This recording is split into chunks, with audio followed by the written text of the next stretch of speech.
أعوذ بالله من الشيطان الرجيم. بسم الله الرحمن الرحيم. اللهم ربنا ألهمنا رشدنا وأعذنا من شرور أنفسنا. اللهم أرنا الحق حقا وارزقنا اتباعه وأرنا الباطل باطلا وارزقنا اجتنابه. اللهم ارحمنا بالقرآن العظيم واجعله لنا إماما ونورا وهدى ورحمة. اللهم ذكرنا منه ما نسينا وعلمنا منه ما جهلنا وارزقنا تلاوته آناء الليل وأطراف النهار واجعله لنا حجة يا رب العالمين آمين. رب اشرح لي صدري ويسر لي أمري واحلل عقدة من لساني يفقه قولي. ربی زدنی علما آمین یا رب العالمین. ناظرہ کی کلاس میں جہاں ہم اپنی نماز کو ٹھیک کر رہے ہیں اور اس میں پڑھی جانے والی صورتیں، تلاوت، قرات، تسبیحات، اس میں بھی آنے والی غلطیوں کو دور کر رہے ہیں. اللہ تعالیٰ سے دعا گو ہیں کہ اللہ تعالیٰ ہماری ان غلطیوں کو دور کرنے میں ہماری مدد فرمائے اور ہمارے علم میں اضافہ فرمائے. آمین. لاسٹ جو ہمارا لیسن تھا وہ پیج نمبر 17 پر اینڈ ہوا تھا، اور آج کا لیسن ہم پیج نمبر 17 سے ہی شروع کریں گے. تو یہاں ہم نے صحیح مسلم کی حدیث نمبر 1814 میں دیکھا کہ ایک ہی رکعت میں ایک سے زیادہ صورتیں پڑھی جا سکتی ہیں. پھر ہم نے سنن ابو داؤد کی حدیث میں دیکھا کہ ایک ہی صورت دونوں رکعت میں بھی پڑھی جا سکتی ہیں. اگلی حدیث سنن نسائی میں ہم نے دیکھا کہ ایک ہی آیت بار بار بھی پڑھی جا سکتی ہے. اور پھر صحیح مسلم کی حدیث میں ہم نے دیکھا کہ کسی عذر، کھانسی وغیرہ یا گلے میں تکلیف یا طبیعت خراب ہونے، یعنی کسی عذر میں یہ ساری چیزیں آ جاتی ہیں. ٹھیک ہے. قرات بیچ میں بھی چھوڑی جا سکتی ہے. آپ کی طبیعت بہت خراب ہے، آپ نماز ادا کر رہے ہیں اور آپ کو پڑھنے میں زیادہ لمبی قرات کرنے میں، لمبی صورت پڑھنے میں، زیادہ آیات پڑھنے میں دقت ہو رہی ہے، اور آپ نے ارادہ تو کیا تھا کہ اس کو پورا پڑھنا ہے، اس صورت کو پورا پڑھنا ہے، لیکن آپ نہیں پڑھ پا رہے ہو، تب بھی آپ اس کو بیچ میں بھی روک سکتے ہیں. تو یہاں یہ اجازت ہے. یہاں ہم نے 4 صورتیں دیکھی کہ قرات ہم کس کس طرح سے کر سکتے. لیکن ایسا نہیں ہے کہ اگر ہم نے یہ دیکھ لیا کہ ایک ہی سورت کو 2 رکعت میں پڑھا جا سکتا ہے تو ہم وہ عادت بنا لیں کہ ایک سورت ہمیں اچھے سے یاد ہے، اب ہم وہی پڑھے جا رہے ہیں. اس بات کا ہرگز یہ مطلب نہیں ہے. یہاں پر صرف یہ بتانا ہے کہ اگر آپ بعض اوقات غلطی سے پڑھ لیتے ہیں، بعض اوقات کسی کو کوئی صورت بہت زیادہ پسند ہوتی ہے اور وہ اس کو پڑھنا پسند کرتا ہے تو وہ بھی آپ پڑھ سکتے ہیں. اس میں ایسا منع کرنے کا ہرگز کوئی اس میں ہمیں اشارہ نہیں ملتا، بلکہ یہ بتایا جا رہا ہے کہ آپ پڑھ سکتے ہیں. ٹھیک ہے. اور ایک ہی آیت کو بھی بار بار پڑھا جا سکتا ہے. ٹھیک ہے.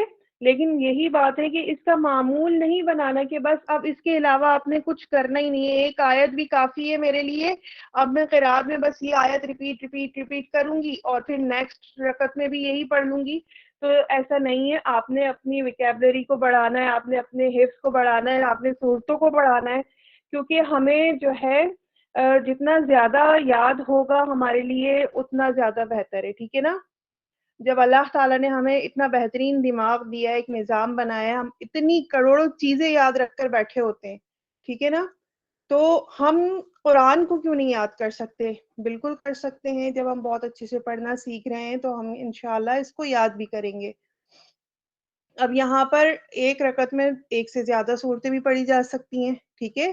اب آپ جب اکیلے آپ نماز پڑھ رہے ہیں تو اس میں ہمارا یہ ہوتا ہے ایک پڑھ لی، دوسری پڑھ لی، تیسری بھی پڑھ لی.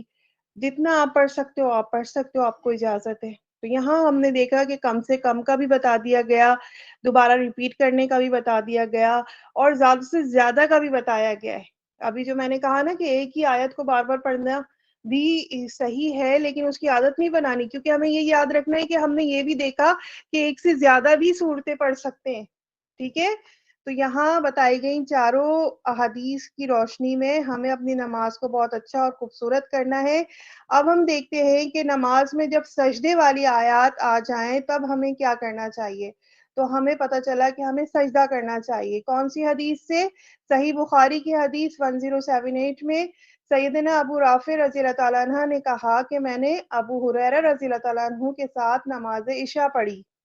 آپ نے اذا السماء انشقت، سورۃ الانشقاق، ٹھیک ہے، سورۃ الانشقاق کی تلاوت کی اور سجدہ کیا۔ میں نے عرض کیا کہ آپ نے یہ کیا کیا؟ ایک اضافی سجدہ ہو گیا، تو آپ نے یہ کیا کیا؟ انہوں نے اس کا جواب دیا کہ میں نے اس میں ابو قاسم کون ہے؟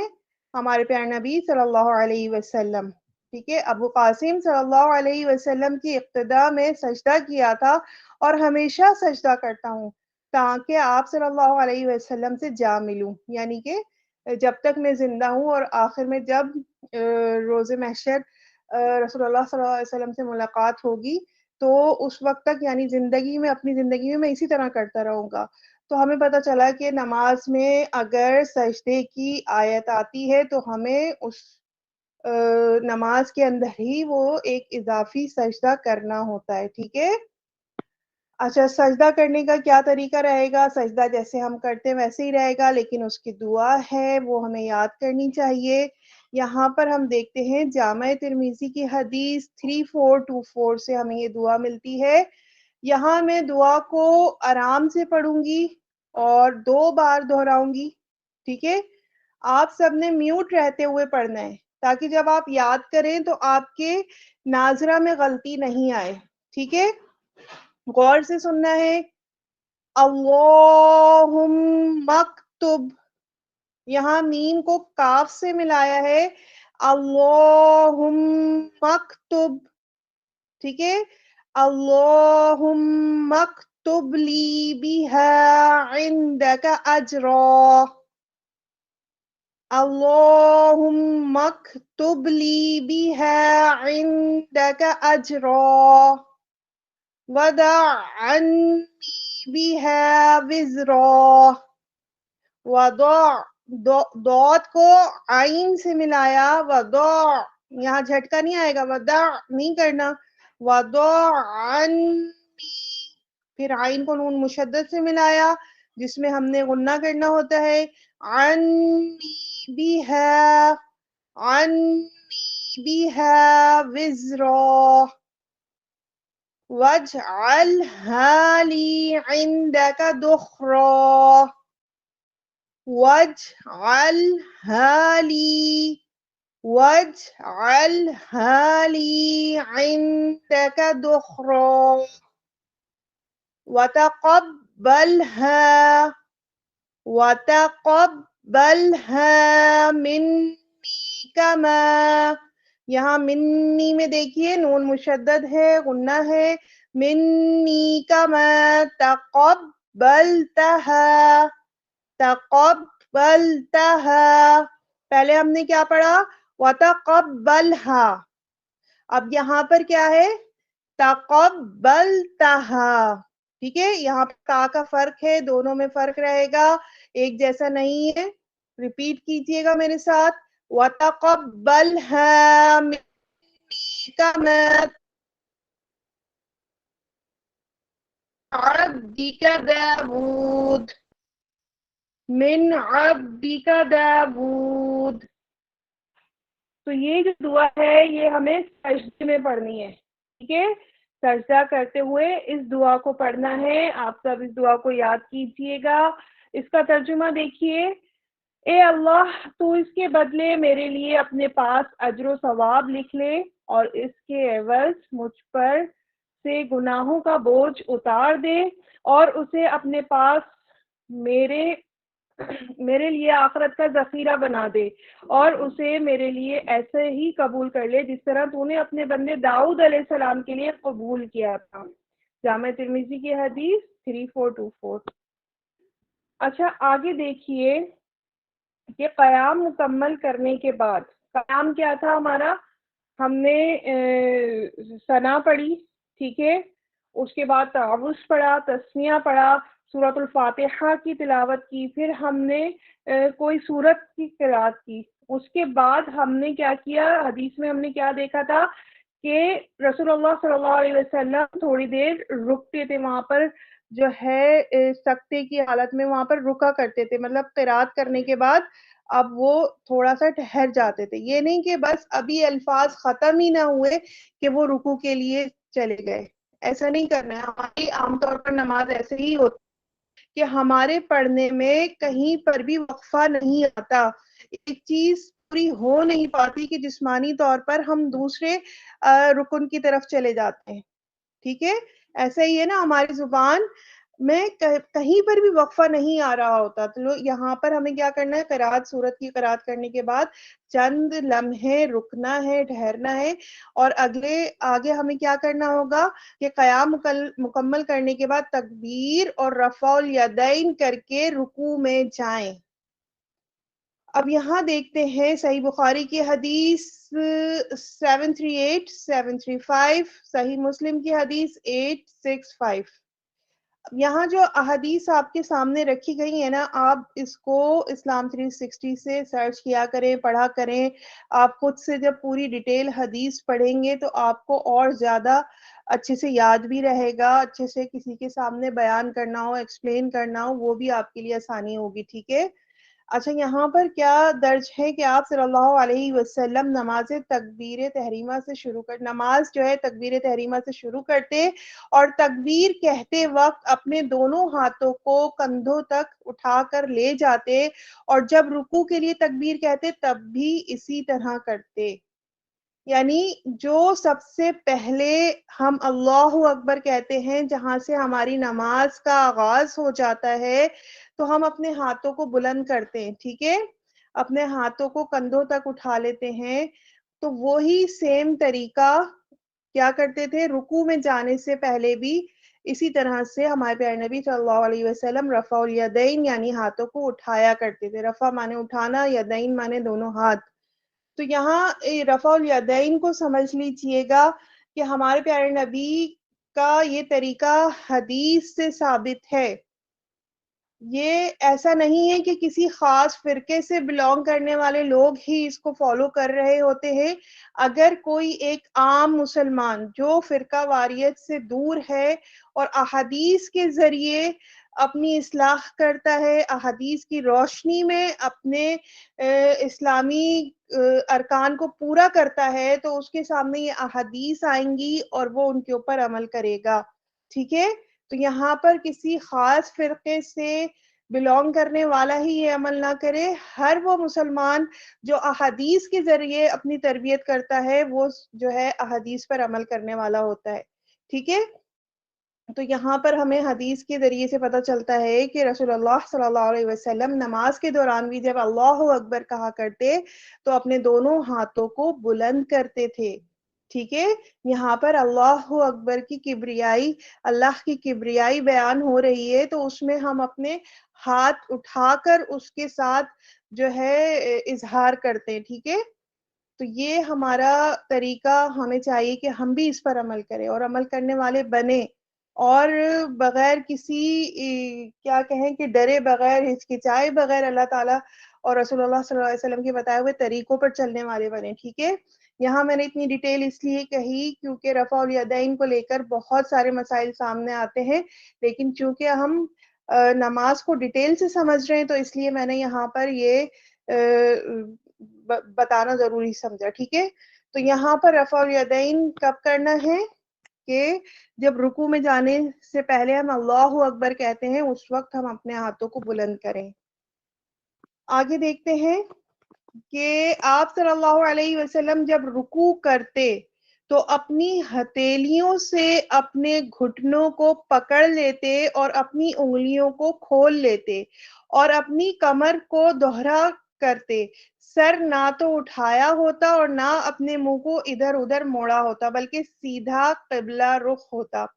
اب یہاں دیکھیں کہ ہمیں سب سے پہلے ہم نے آغاز میں کیا حدیث پڑھی تھی، اور وہ آپ دیکھیں گے کہ ہر پیج پر درج بھی ہے کہ مرد اور عورت کی نماز میں کوئی فرق نہیں. رسول اللہ صلی اللہ علیہ وسلم نے کیا کہا کہ اے مسلمانوں بالکل اسی طرح نماز پڑھو جس طرح مجھے دیکھتے ہو.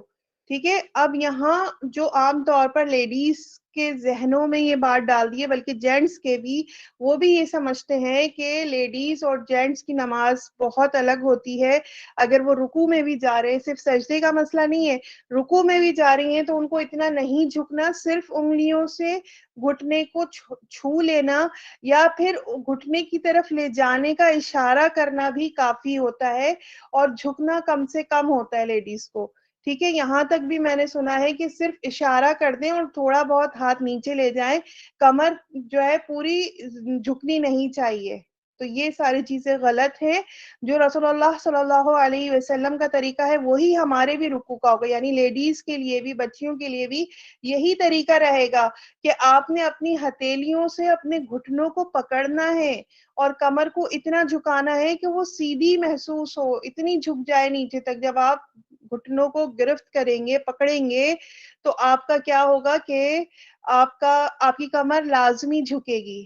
صحیح ہے. ابھی صرف ٹچ نہیں کرنا ہے بلکہ باقاعدہ گھٹنوں کو پکڑنے والے انداز میں پکڑنا ہے، ہاتھ پھیلا کر. یہ حدیث جو ہے سنن ابو داؤد 731 اور صحیح بخاری کی حدیث نمبر 828. آپ اس حدیث کو ڈیٹیل پڑھیے گا تاکہ آپ کی اور اچھے طریقے سے ذہن نشین ہو سکے یہ حدیث. اگلی حدیث دیکھیے. آپ صلی اللہ علیہ وسلم نے رکوع کیا تو اپنے دونوں ہاتھ اپنے دونوں گھٹنوں پر رکھے، گویا آپ انہیں پکڑے ہوئے ہیں، اور آپ نے اپنے دونوں ہاتھوں کو کمان کی تان کی طرح ٹائٹ بنایا اور انہیں اپنے دونوں پہلوؤں سے جدا کر لیا. اس کو سمجھ لیجیے گا کہ جب آپ نے گھٹنوں کو پکڑا تو آپ کے جو اوپر کا بازو ہے وہ آپ کے جسم سے نہیں چپکا رہا، بلکہ گرفت جو تھی وہ انتہائی مضبوط تھی کہ آپ کا ہاتھ بھی بالکل ٹائٹ تھا. جس طرح کمان کی تان، مطلب تیر کمان آپ نے دیکھا ہوگا آپ سب نے، تو اس میں وہ جو تار ہوتا ہے جس کو کھینچ کر تیر پھینکا جاتا ہے، ٹھیک ہے، وہ کتنا سخت اور کتنا ٹائٹ ہوتا ہے. اس طرح سے ہاتھ بالکل سختی کے ساتھ سیدھے ہوئے ہوئے، یہاں تک کہ آپ کے جسم سے الگ تھے. ہمارے یہاں کیا، اگر وہ جو چھونے والا جو میں نے بتایا کہ عام طور پر مشہور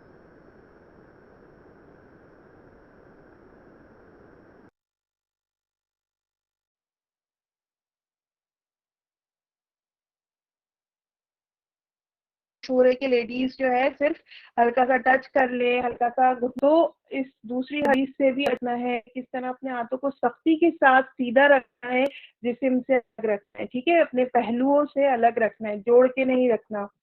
آگے بڑھتے ہیں. تصویر آپ کے سامنے موجود ہے رکوع کرتے ہوئے، آپ اس کو دیکھ سکتی ہیں. آپ صلی اللہ علیہ وسلم نے فرمایا رکوع کرو تاکہ رکوع کرتے ہوئے تمہیں پوری طرح اطمینان ہو جائے.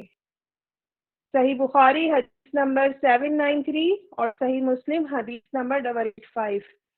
رسول اللہ صلی اللہ علیہ وسلم نے ہماری تربیت پہ اگر ہم غور کریں، کوئی ایسی چیز نہیں ہے جس پر روشنی نہ ڈالی ہو، جس کی وضاحت نہ کی گئی ہو. یہ ہم ہی ہیں جو سستی کی وجہ سے رجوع نہیں کر پاتے، اور پھر ہم دیگر جو علماء کرام کہہ لیں یا پھر اپنے ارد گرد جو لوگ ہوتے ہیں ان سے ہم سیکھ رہے ہوتے ہیں نا. ہم ڈائریکٹ کیوں نہیں کھول کے پڑھ پاتے؟ ہم ڈائریکٹ کھول کے کیوں نہیں جائزہ لیتے کہ رسول اللہ صلی اللہ علیہ وسلم نے کیا کیا تربیت کے لیے ہمارے لیے، کیا کیا اصلاح کے لیے کیا کیا بیان کیا ہے. اب یہاں دیکھیں کہ رکوع کرو حتیٰ کہ رکوع کرتے ہوئے میں پوری طرح اطمینان ہو جائے. جلد بازی نہیں کرنی ہے. جس پوزیشن کا بھی ہم نے ڈیٹیل میں پڑھا ہے اس طرح سے آپ رکوع کیجئے، اور جب آپ رکوع سے اٹھیں گے نا، آپ دیکھیں کہ آپ کو باقاعدہ محسوس ہوگا کہ آپ نے کوئی عمل کیا ہے. ٹھیک ہے. آپ کے تصور میں پوری نماز میں یہ چیز ہونی چاہیے کہ اللہ آپ کو دیکھ رہا ہے، آپ اللہ کو دیکھ رہے ہیں۔ اگر آپ اللہ کو دیکھنے کا تصور نہیں کر سکتے، یہ سوچیے کہ آپ اللہ کے سامنے کھڑے ہیں اور اللہ آپ کو دیکھ رہا ہے، اور پھر آپ یہ ساری اس طرح سے رکوع کر رہے ہیں پورے بھرپور انداز میں، تو آپ دیکھیں آپ کو کیوں فیل نہیں ہوگا کہ آپ نے نماز پڑھی ہے، آپ نے رکوع کیا، آپ کو تسلی کیوں نہیں ہوگی، اطمینان کیوں نہیں ہوگا؟ بالکل ہوگا۔ ابھی حدیث دیکھیے سنن ابو داؤد حدیث نمبر 855۔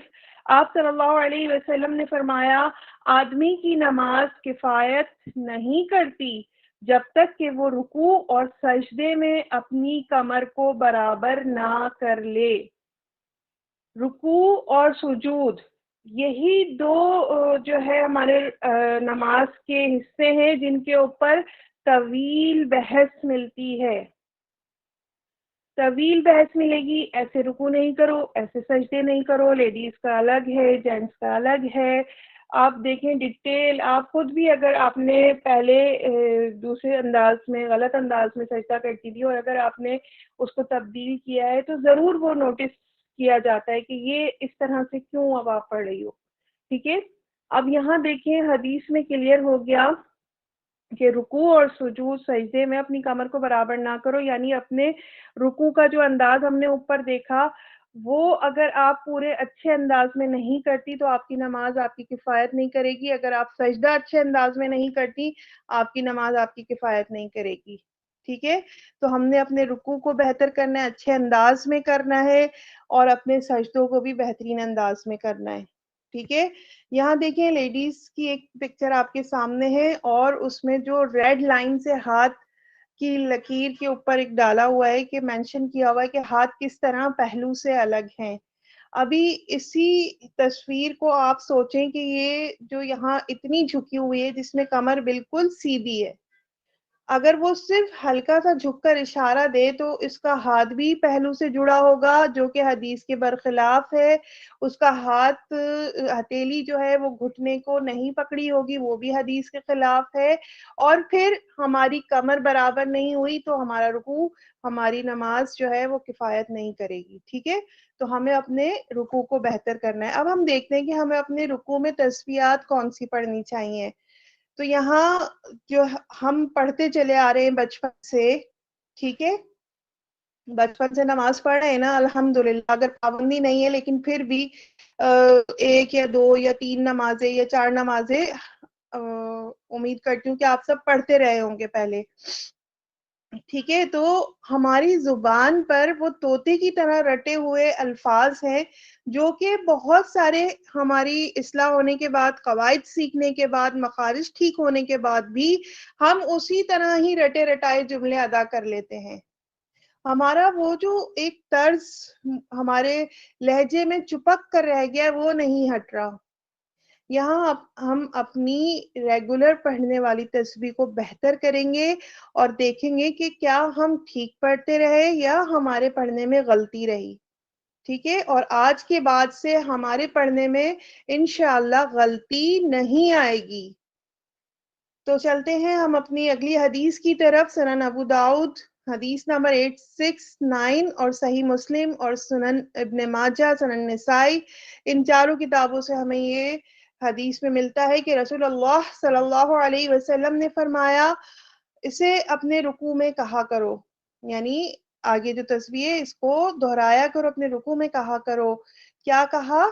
سبحانہ، سبحانہ، ہاں کو کھینچا، کیوں؟ حروف مدہ ساتھ ہے، ربی، ربی، بی کو نہیں کھینچنا ہے کیونکہ وہ یا سے نہیں ملا، بازر بی ہی ہے، ہم نے اس کی حرکت کو پڑھنا ہے ربی، ربی، یل، یا کو لام سے ملانا ہے، یہ جو ہے پورے قواعد کے ساتھ پڑھنے میں ربی یل، ربی یل، ٹھیک ہے، ربی ال نہیں ہوگا، ربی العظیم، سبحان ربی العظیم۔ ہم یہ تسبیح کس کے لیے پڑھے؟ پاک ہے میرا پروردگار، عظمت والا ہے۔ اگر میں اردو میں یہ جملہ ادا کرتی ہوں پاک ہے میرا پروردگار عظمت والا ہے. ٹھیک ہے، اس کی صحیح طرح سے جو جملے کے الفاظ ہیں اور میں یہ اللہ کے لیے بیان کر رہی ہوں. ٹھیک ہے، اس کی کبریائی بیان کر رہی ہوں، اس کی پاکی بیان کر رہی ہوں، اس کی عظمت بیان کر رہی ہوں. تو میرا لہجہ بھی کیسا ہونا چاہیے؟ بھرپور ہونا چاہیے. میں اپنے رب کی بات کر رہی ہوں، اس کی پاکی کی بات کر رہی ہوں، اس کی عظمت کی بات کر رہی ہوں. ٹھیک ہے، پاک ہے میرا پروردگار عظمت والا ہے. ٹھیک ہے، اس طرح سے میرے پڑھنے میں وزن پیدا ہو رہا ہے. اگر میں بولتی ہوں پاک ہے میرا پروردگار عظمت والا ہے، ایک نارمل جملہ، نارمل انداز، تو ہمارے بولنے میں، ہمارے بات کرنے میں، جب ہم نارمل بات کر رہے ہوتے ہیں لہجہ الگ ہوتا ہے. ہمارے کوئی مہمان آ جائیں یا ہم کسی خاص بندے سے فون پہ بات کر رہے ہیں، ہمارا لہجہ بڑا اسپیشل ہو جاتا ہے.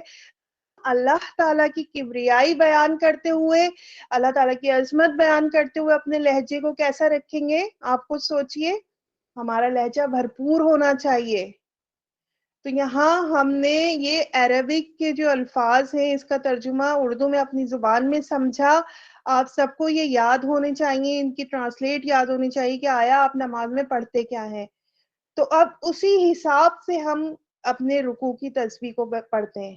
ٹھیک ہے، سبحان ربی العظیم. ایٹ لیسٹ اتنا تو ہمیں پڑھنا چاہیے. ٹھیک ہے نا، پوری ادائیگی کے ساتھ. ہمارا لہجہ، ہماری آواز کتنی ہوگی نماز میں؟ بھن بھناہٹ والی، یعنی ہمارے منہ سے باہر ضرور آئے گی. ایسا نہیں ہے کہ آواز بالکل باہر نہ آئے. ہم نے اپنی آواز کو دھیما رکھنا ہے، بہت دھیما، لیکن ہمیں پوری ادائیگی کرنی ہے.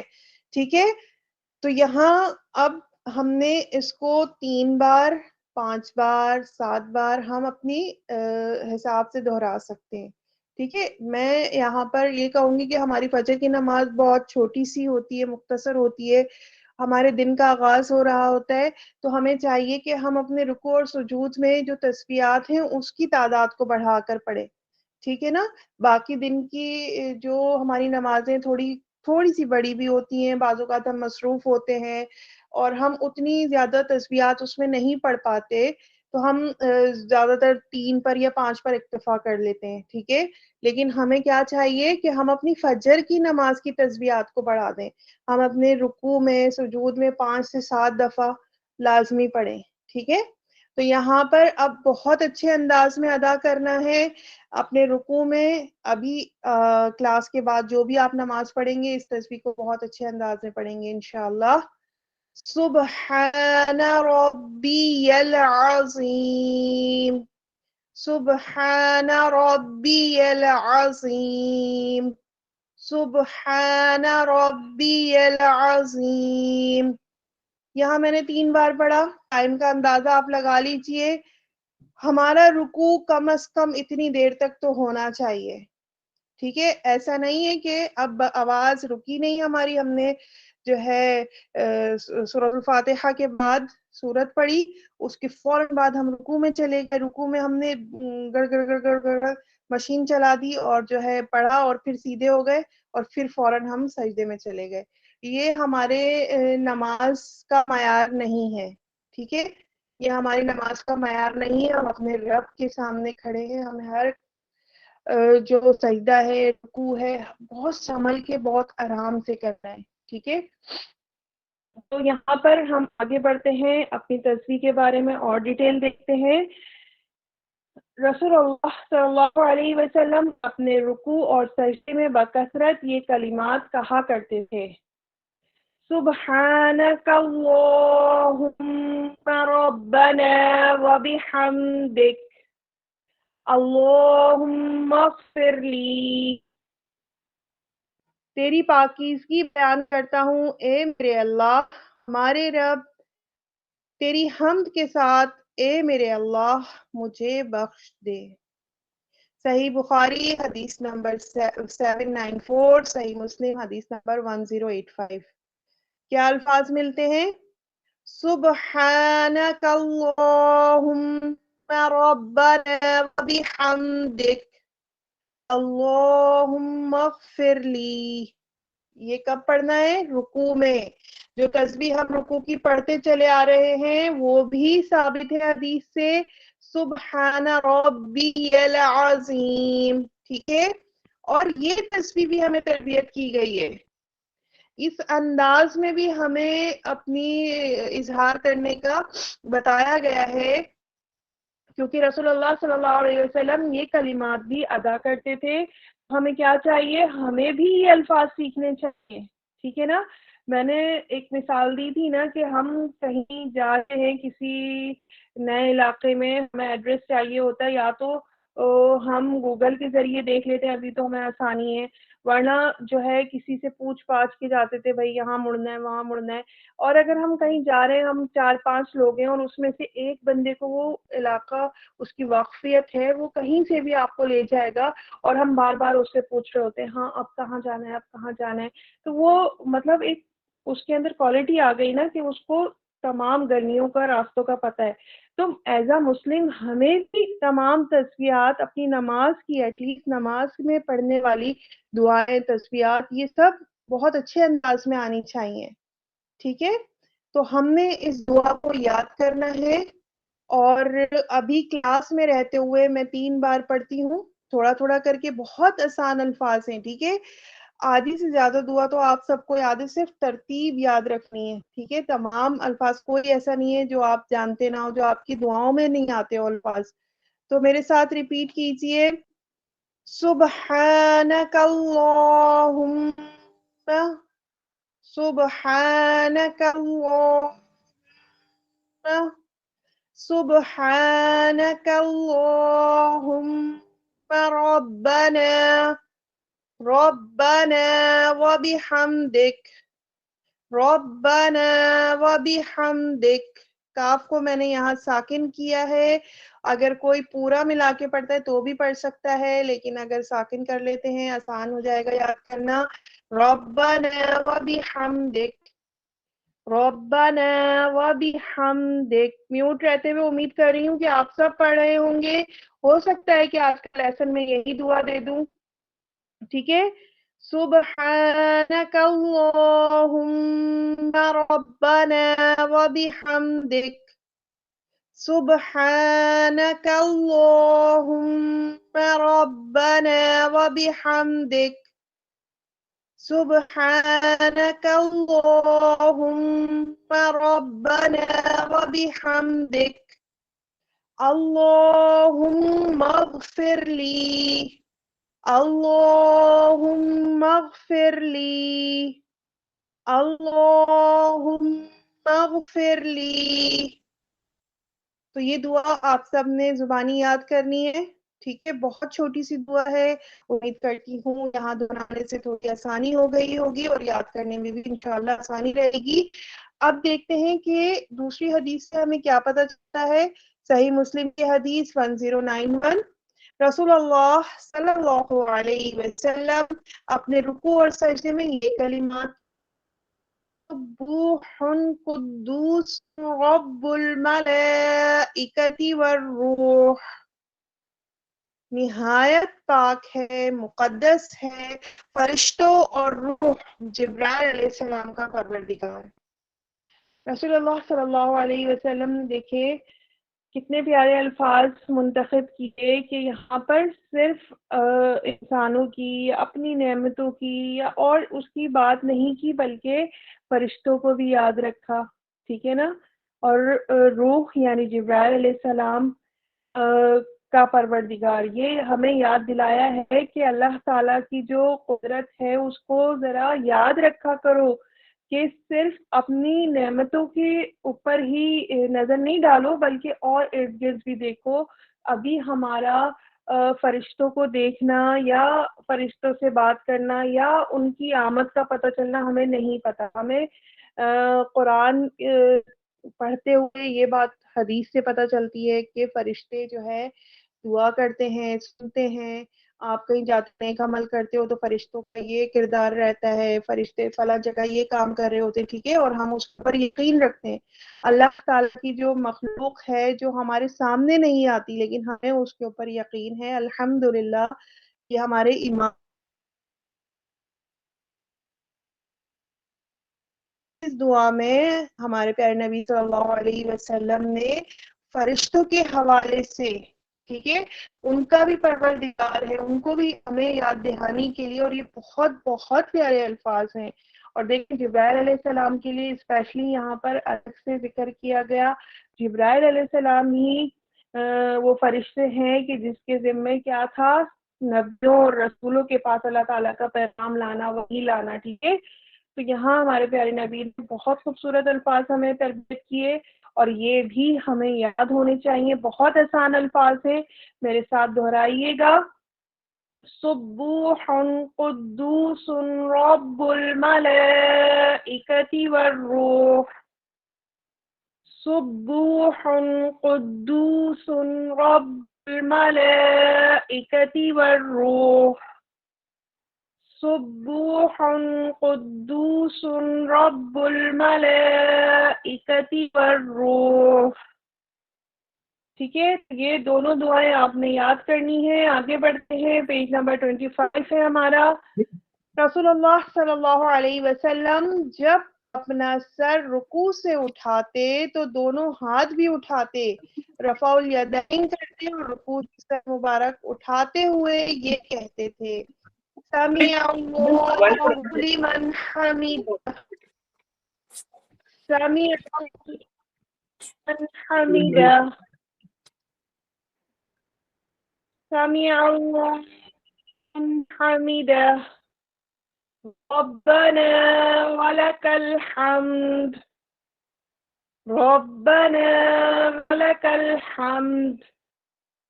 ربنا ولك الحمد. اللہ نے سن لی اس کی جس نے اس کی حمد بیان کی. اے ہمارے پروردگار، اور ہم تیرے ہی لیے ہے. ٹھیک ہے، اب یہ ہمیں صحیح بخاری کی حدیث 735 سے ملتی ہے یہ دعا.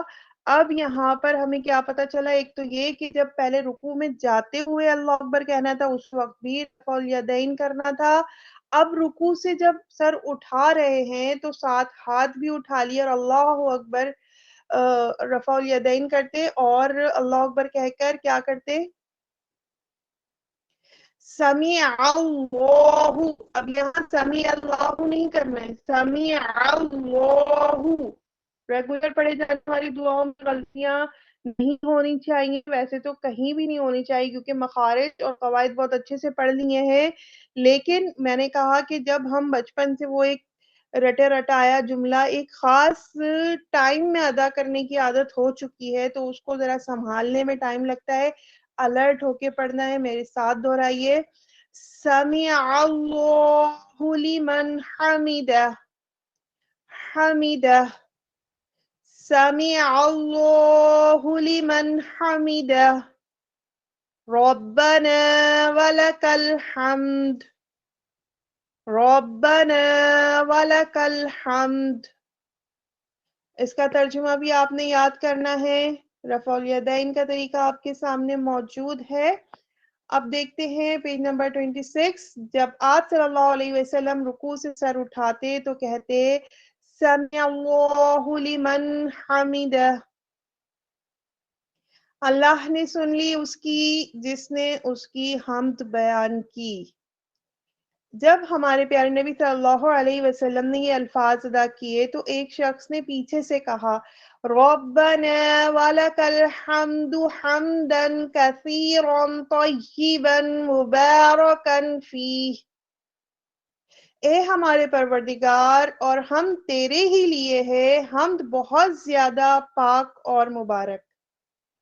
یعنی جو حمد تک ہمارے پیارے نبی کے الفاظ تھے اس میں حمدن کثیرا طیبا مبارکا فیہ ان الفاظ کا اضافہ کیا اپنی محبت سے.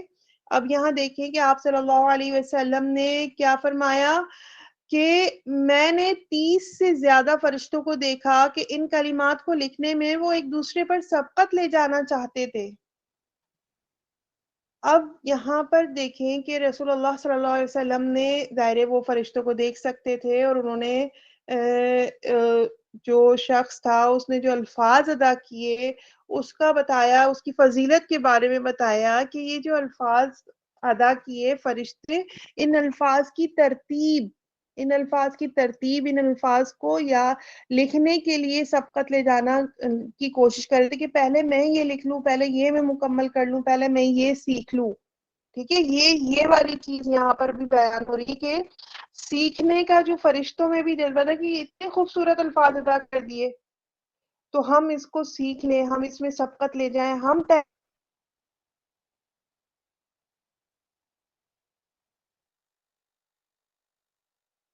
یہ لیسن سمجھیے، اچھے سے سبقت لے کر آئیے، اپنا کام وقت پر کریں. آج جو لیسن دیا جا رہا ہے، جو پڑھایا جا رہا ہے، وہ آج ہی کمپلیٹ کریں، کل پر مت چھوڑیے. یہ چیز یہاں ہمیں یہ چیز بھی سکھاتی ہے کہ فرشتوں نے ایک تو اس میں جلدی کی.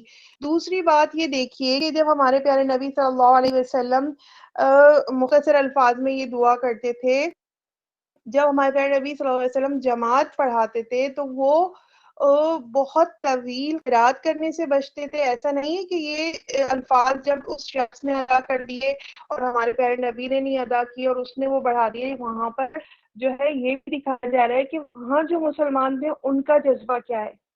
ہمارے پیارے نبی صلی اللہ علیہ وسلم کی جو اذکار وہ کیا کرتے تھے، وہ تو نہ ہم ان سارے اذکار کو جان سکتے ہیں کیونکہ وہ رسول بھی تھے اور وہ اللہ تعالیٰ کی عبادت جو ہے بے انتہا شوق سے ذوق سے کرتے تھے کہ اللہ تعالیٰ سورۃ المزمل میں بیان کرتا ہے کہ کچھ دیر آرام بھی کرو اور کچھ دیر عبادت کرو. ٹھیک ہے، بہت زیادہ عبادت کر کے بھی مطلب ہمارے پیارے نبی کا معمول تھا کہ وہ بہت لمبے رکوع، بہت لمبے سجدے کیا کرتے تھے. ٹھیک ہے، یہاں پر اس چیز کو ذہن میں ہرگز نہیں لائیے گا کہ اس شخص نے پیچھے سے یہ الفاظ اضافی بول دیے. یہاں یہ دکھایا جا رہا ہے کہ جذبہ ایمانی کتنا تھا. اللہ تعالیٰ کی حمد کے لیے اتنے خوبصورت انداز میں اظہار کیا اس شخص نے. ٹھیک ہے، یہ چیز دیکھنی ہے یہاں پر کہ اس شخص نے اتنے پیارے الفاظ لکھے بیان کیے اسی تسبیح کے آگے جو رسول اللہ صلی اللہ علیہ وسلم پڑھا کرتے تھے، ربنا ولک الحمد، اسی کے آگے حمدن کثیرا طیبا مبارکا فی. یہ الفاظ جوڑے تو رسول اللہ صلی اللہ علیہ وسلم نے اس کی آگے فضیلت بیان کرنے کے لیے اس کی تعلیمات کے لوگ اس کو سیکھیں. یہ انداز تو دیکھیں کہ اس طرح سے ہمارا کیا ہے، ہم جو تسبیحات ہمیں پتہ ہے ہم اس کو بھی کیا کر دیتے ہیں، سمیع اللہ لمن حمیدہ ربنا لک الحمد، اتنا فاسٹ پڑھ جائیں گے. ہم اس طرف اس لیول پر کیوں نہیں جا پا رہے؟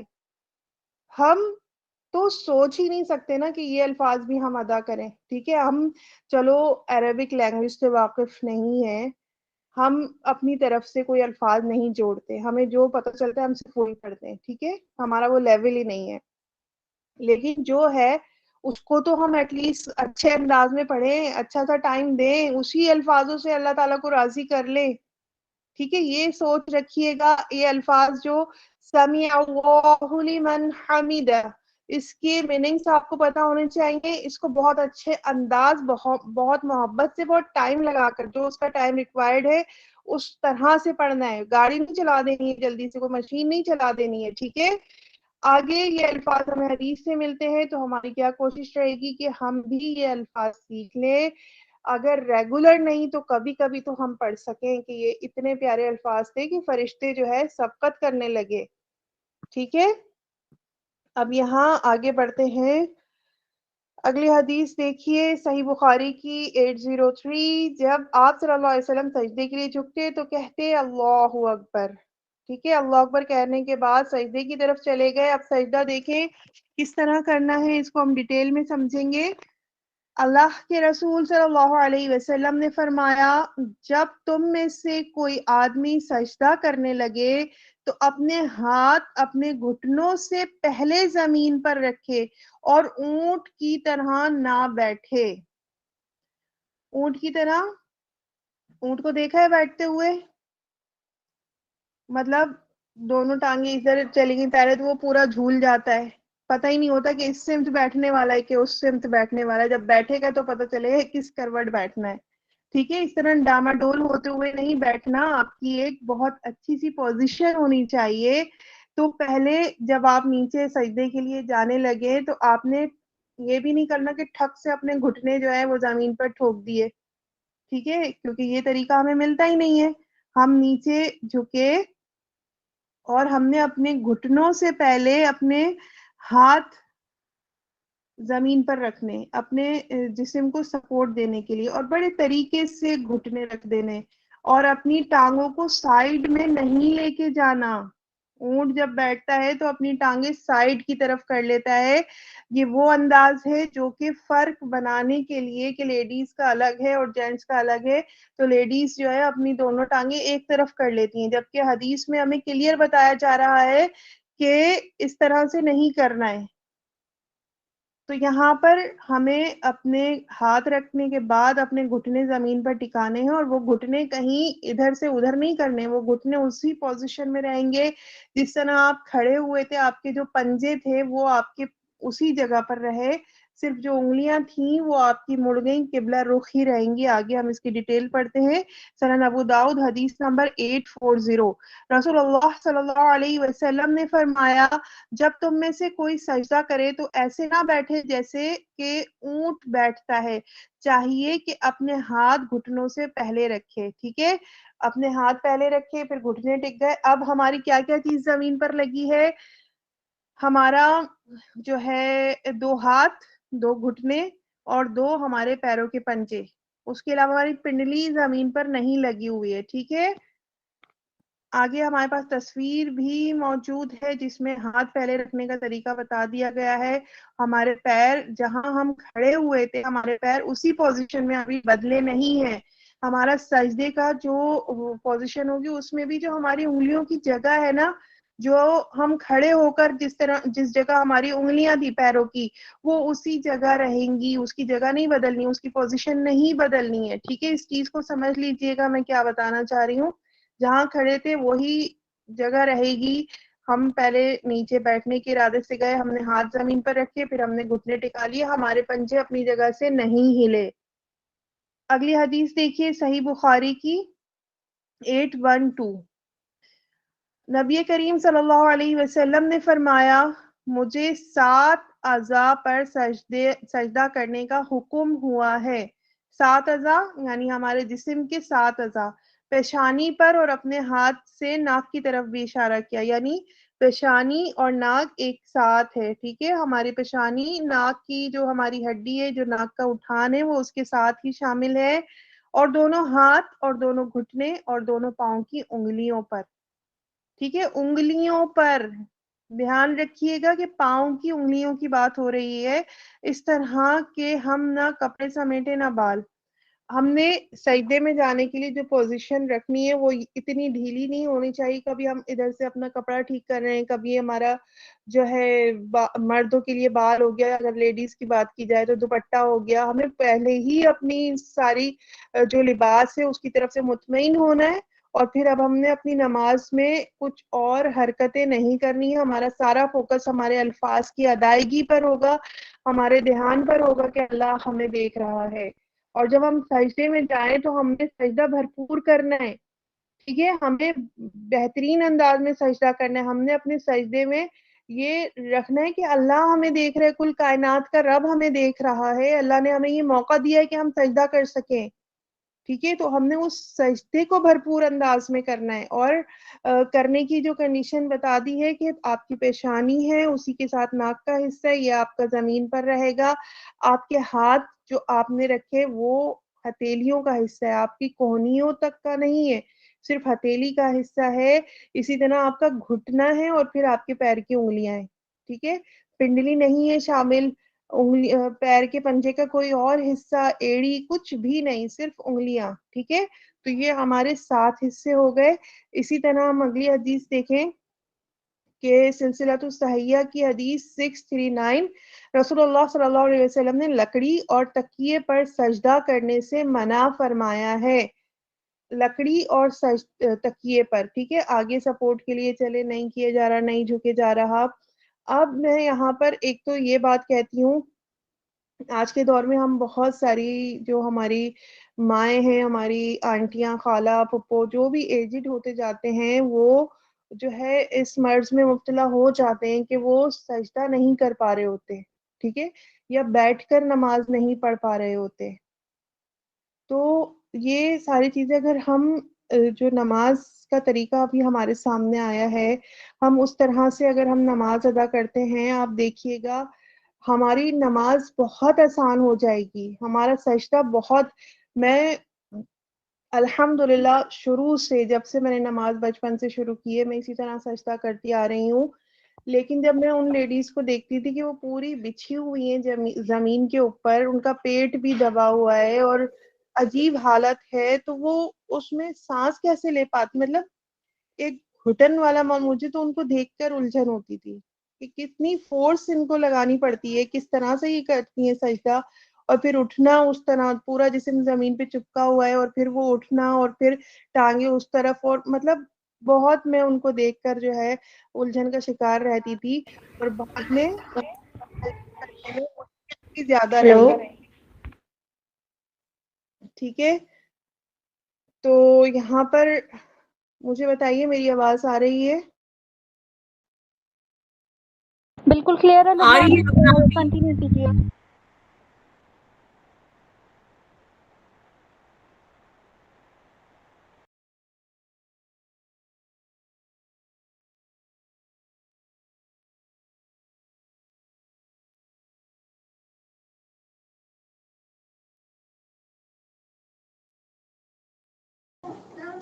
لبنہ آپی، آپ کا مائک میوٹ ہے.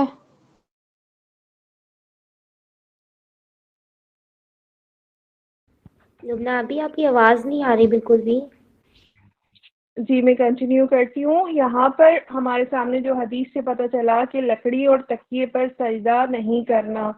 ہم لکڑی اور تکیہ، آگے ہم دیکھتے ہیں کہ آج کل جو ہے ایسی چیئرز ملنے لگی ہیں جو نماز کی ٹیبل یا نماز کی چیئرز کہلاتی ہیں، اور بہت سے لوگوں کو میں نے دیکھا وہ اس کے اوپر بیٹھ کے، ایک مکتب کی طرح وہ آگے آڑا کر کے لگا ہوتا ہے، اس کے اوپر بیٹھ کے نماز پڑھنا اور جھکنا. تو آپ نے یہ حرکت نہیں کرنی ہے. اگر خدا نخواستہ ایسی کنڈیشن ہے کہ آپ زمین پر سجدہ نہیں کر پا رہے ہیں، تو آپ نے صرف اشارہ کرنا ہے کہ اب آپ سجدے کی طرف ہیں. ٹھیک ہے، آپ نے ہرگز اونچا کرنے کے لیے تکیہ نہیں رکھنا، آپ نے لکڑی نہیں رکھنی، کوئی ایسی چیز نہیں کرنی ہے. اور اگر کوئی بیماری عارضی ہے تو اس میں بھی آپ نے اشارہ ہی کرنا ہے. اللہ تعالیٰ آپ کو جلد سے شفایاب کرے اور آپ بہت بھرپور انداز میں اپنی نماز مکمل کرے. اور اگر آپ جو ہے اس طریقے پر سجدہ کرتی ہیں کہ ٹانگیں ایک طرف اور پورا جسم جھکا ہوا، تو اس چیز سے بچیے. آپ ذرا اس طرح سے جس طرح بیان کیا ہے 7 اعضاء کے اوپر سجدہ کرنا، آپ اس طرح سے سجدہ کر کے دیکھیے، آپ کو باقاعدہ اس میں سکون بھی ملے گا، راحت بھی ملے گی، اور آپ کی طبیعت بہت ہلکی ہو جائے گی. اس طرح سے اپنے جسم کو جوڑ کر اور اتنی اپنے آپ کو تکلیف دینا، میں یہ سمجھتی ہوں اس طرح سجدہ کرنا زیادہ مشکل ہے. تو اس طرح سے سجدہ کیجئے. اور آج ہم نے بہت ڈیٹیل میں سجدے کو دیکھ لیا، بیٹھنے کو دیکھ لیا، تو ہمارا سجدہ بالکل ٹھیک ہونا چاہیے. آگے دیکھیے کہ صحیح بخاری کی حدیث 380 اور صحیح مسلم کی حدیث 1407 سے پتہ چلتا ہے کہ کپڑا یا مصلی یعنی جائے نماز وغیرہ بچھانا جائز ہے. یعنی کوئی کپڑا آپ جیسے ہمارے گھروں میں جو یوز ہوتا ہے، لیکن اس میں بھی بہت موٹا، بہت مخملی، بہت گدے نما نہیں ہونا چاہیے. ٹھیک ہے، بہت نرم نہیں ہونا چاہیے. کوئی بہت بڑے روئیں والی آج کل دیکھ رہے ہیں نا کہ بہت طرح کی جائے نماز آ رہی ہے، فوم والی آ رہی ہے. آپ کا سجدہ جو ہے ان کے اوپر پھر آپ نے بہت جما کر کرنا ہوتا ہے. ٹھیک ہے، ان چیزوں کا خیال رکھنا ہے. آگے آپ کے سامنے سجدے کی تصویر موجود ہے کہ کس طرح سے سجدہ کرنا ہے. اس میں آپ کی صرف ہتھیلی ہے، ٹھیک ہے، پورا ہاتھ نہیں لگا ہوا، آپ کے گھٹنے سے پیروں کی انگلیوں تک ہے. آپ کی بیچ کی پنڈلی، آپ کے پنجے کا کوئی اور حصہ، کوئی ایڑی، کچھ نہیں لگا ہوا. آپ کا پیٹ آپ کی ٹانگوں سے الگ ہے. ٹھیک ہے، مطلب آپ نے اس کنڈیشن کو بہت اچھے سے دیکھنا ہے. اور آپ کی پیروں کی انگلیوں کا رخ بھی قبلہ رخ ہونا چاہیے. شروع میں اگر مشکل ہوگی تو آگے انشاءاللہ عادت ہو جائے گی. آپ کے پیروں کی انگلیوں کا رخ بھی جو ہے وہ قبلے کی طرف ہونا چاہیے. آگے بڑھتے ہیں. سجدے میں دونوں ہاتھ کانوں کے برابر یا کندھوں کے برابر رکھیں، دونوں طرح جائز ہے. یعنی آپ کے ہاتھ کہاں ہونے چاہیے؟ ہاتھوں کی جو جگہ ہے وہ بھی آپ کو پتہ ہونا چاہیے. ایسے نہیں کہیں پر بھی رکھ لینا ہے, ایسے نہیں کرنا ہے, اس کی ترتیب آپ نے بنانی ہے. آگے صحیح بخاری کی حدیث 828 میں دیکھتے ہیں کہ جب آپ سجدہ کرتے تو آپ اپنے ہاتھوں کو زمین پر اس طرح رکھتے کہ نہ بالکل پھیلے ہوئے ہوتے اور نہ سمٹے ہوئے, پاؤں کی انگلیوں کے منہ قبلے کی طرف ہوتے. ٹھیک ہے, تو یہاں پر آپ کے ہاتھ بہت دور باڈی سے نہیں ہونے چاہیے, بہت چپکے ہوئے نہیں ہونے چاہیے, بلکہ درمیانی انداز میں آپ نے رکھنے ہیں. اور جب ایک طرح سے رکھنے کی عادت ہو جاتی ہے تو اس کو ہر بار جو ہے حساب لگا کے رکھنے کی ضرورت نہیں ہے. آپ ایک یا دو بار ہی اس کو رکھ کر اپنی پوزیشن بہت اچھے سے اس کو بنا سکتی ہیں. آگے حدیث دیکھتے ہیں صحیح بخاری کی 807 میں. نبی کریم صلی اللہ علیہ وسلم جب نماز پڑھتے سجدے میں اپنے دونوں بازوؤں کو اس قدر پھیلا دیتے کہ بغل کی سفیدی ظاہر ہو جاتی تھی. اب اس حدیث کے اوپر غور کیجئے. بغل کی سفیدی سے مطلب یہ ہے کہ جو ہمارے انڈر آرمز ہیں اس کی جو اسکن ہے, ظاہر ہے ہمارے بازو نیچے رہتے ہیں, تو جب ہم پورا کھولتے ہیں اپنا, اگر ہم اپنا ہاتھ اسٹریٹ کریں سائڈ کی طرف تو ہمارا ہاتھ سیدھا ہے. اب ہمارا جو انڈر آرم ہے وہ جڑا ہوا نہیں ہے. ٹھیک ہے, ہمارا ہاتھ جڑا ہوا نہیں ہے, تو ہماری جو اسکن ہے وہ پوری طرح سے نمایاں ایک دوسرے پر چڑھی ہوئی نہیں ہے, چپکی ہوئی نہیں ہے. تو رسول اللہ صلی اللہ علیہ وسلم اپنے بازوں کو اس قدر پھیلاتے تھے, یعنی اپنے جسم سے اس قدر دور رکھتے تھے کہ وہ جو بغل کی سفیدی ہے, جو کھال دبی رہتی ہے, وہ بھی نمایاں ہو جاتی تھی. ٹھیک ہے, تو اس سے ہمیں کیا پتا چلا کہ ہمارا بازو کہیں سے بھی ہمیں اپنے جسم سے نہیں جوڑنا. اب یہاں میں یہ بتاتی چلوں کہ جب 7 عضو پر سجدہ کرنے کی بات ہوئی کہ پیشانی, ناک سمیت, اور دونوں ہتھیلیاں ہماری, دونوں گھٹنے ہمارے, اور دونوں پیروں کی انگلیاں, لیکن ہاتھ وہیں چپکا کے رکھے ہوئے ہیں, ہاتھ پسلیوں تک چپکائے ہوئے ہیں, کونی آپ کی چپکی ہوئی ہے, اور ہاتھ وہ کہتے نہیں سجدہ تو ہمارا 7 عضو پر ہے. تو یہ بھی دیکھ لیجئے کہ آپ نے اپنی کوہنی کو اپنے جسم سے دور رکھنا ہے, اپنے بازو کو دور رکھنا ہے, اس قدر پھیلانا ہے کہ آپ کا یہ جو بازو ہے آپ کے جسم سے چپکا ہوا نہ رہے. اس کی وضاحت کے لیے حدیث دیکھیے گا اور پھر اندازہ کیجئے گا کہ کیا طریقہ رہا ہوگا رسول اللہ صلی اللہ علیہ وسلم کا. صحیح مسلم کی حدیث 1107 اور سنن ابو داؤد میں بھی اور سنن نسائی میں بھی ہمیں ملتا ہے کہ جب رسول اللہ صلی اللہ علیہ وسلم سجدہ کرتے تو بکری کا بچہ اگر آپ کے دونوں ہاتھوں کے درمیان سے گزرنا چاہتا تو گزر سکتا تھا. ٹھیک ہے, یعنی جو ہاتھ تھے وہ جسم سے اتنے دور تھے, وہ ایک خانہ سا بنا ہوا ہے, اس میں سے ایک چھوٹا بکری کا بچہ گزر سکتا ہے. آگے تصویر آپ کے سامنے مینشن ہے, تو یہاں پر طریقہ بتایا ہے کہ کس طرح سے آپ کی جو کوہنی ہے وہ کس طرح آپ کے جسم سے دور رہے گی. یہ کوہنی آپ سے چپکی بھی نہیں ہونی چاہیے کہ بازو آپ کہیں کہ ہتھیلی تو رکھی ہے, پورا جسم پورا ہاتھ نہیں رکھا ہوا. آپ کا جو کوہنی ہے وہ بھی آپ سے, آپ کے پہلو سے الگ ہونی چاہیے. ٹھیک ہے, کنڈیشن آپ کے سامنے ہے. امید کرتی ہوں کہ سجدے کا طریقہ بہت اچھے سے, جسمانی طریقہ بہت اچھے سے آپ کو پتہ چل گیا. اب یہاں دیکھیں کہ سجدے میں دونوں پاؤں کھڑے کر کے رکھیں, پاؤں کی انگلیاں قبلہ رخ رکھیں اور دونوں پاؤں کی ایڑیاں آپس میں ملا لیں. ٹھیک ہے, پیچھے سے جو ایڑیاں کھڑی ہوئی تھیں ان کو آپس میں ملا لیا. یہ جو اینگل یہاں پر اتنے ڈیٹیل میں ملتے ہیں, ہمیں حدیث میں ملتے ہیں نا, صحیح مسلم کی حدیث 1090, صحیح ابن خزیمہ 654. ٹھیک ہے, حدیث میں جب ہمیں یہ ڈائریکشن ملتی ہے نا, تو آپ سب جانتے ہیں کہ جو رسول اللہ صلی اللہ علیہ وسلم کے بتائے ہوئے طریقے ہیں, اور آج کا سائنسدان جب ان کے اوپر ریسرچ کرتا ہے تو وہ باڈی کے لحاظ سے, انسانی باڈی کے لحاظ سے بہت زیادہ فائدے مند طریقہ ہوتا ہے. ٹھیک ہے, تو یہاں جو سجدے میں جاتے وقت کا رکھنا ہے, لٹانا نہیں ہے, صرف انگلیاں آپ کی ہوں گی اور وہ مڑی ہوئی ہوں گی, باقی پیچھے کا پیر جو ہے, جو پنجہ ہے وہ کھڑا رہے گا اور دونوں ایڑیاں آپس میں ٹچ کر لیں. اب یہاں میں آپ کو تھوڑا سائنس کی طرف لے کر جاتی ہوں کہ جب ہم نے سجدہ کیا ہمارا جو سر ہے وہ زمین کے ساتھ لگا, ٹھیک ہے, نیچے کی طرف گیا.